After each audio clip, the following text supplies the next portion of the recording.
Almost lovely. Woo woo, we are here and create the life you want. So in that we have just talked about growth spurt and talked about the different areas that we're growing in, emails that we're getting out, fun things that we're preparing for, characters that we're getting ready to step out in, and thinking of creating growth in our life and the growth that we want.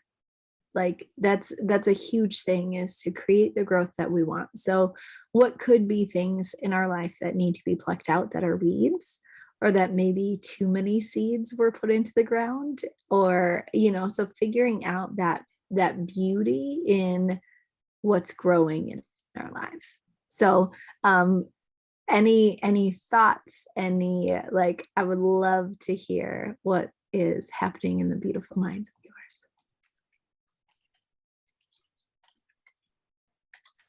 And Terry, you're unmuted. Well, I guess I've stayed that way the whole time.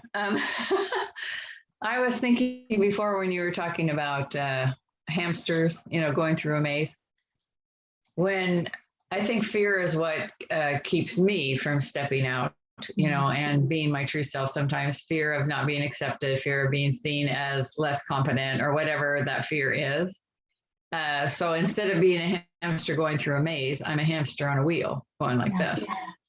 And that's what in Fearless Living we call the wheel of fear.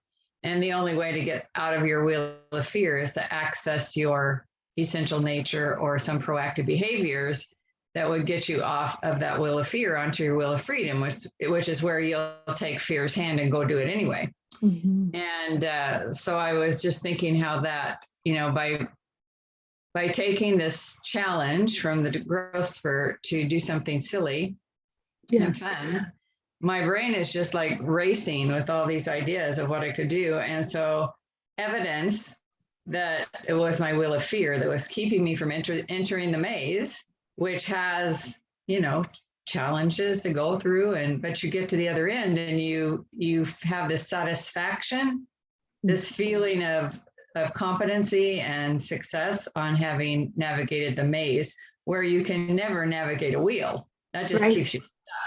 Right. So just making that connection helped me to think about that example you gave. That's awesome. I love it. I love being able to know that we can get someplace in the maze, even in times where we feel stuck. Yeah. Just got the image of the hamsters behind the wheel in the Kia Soul commercials. Yes. You get to choose which direction you want to drive, and getting off the wheel and behind it instead. Yeah, get off the wheel and get behind it. I love it. Yeah. And there's a little dance in that. So it is 12 o'clock here, and we are going to sign out. We'll see you back there's a 1 o'clock hour, and let me see today. Yes, 1 o'clock hour. So love y'all, and we will see you soon. Okay, bye.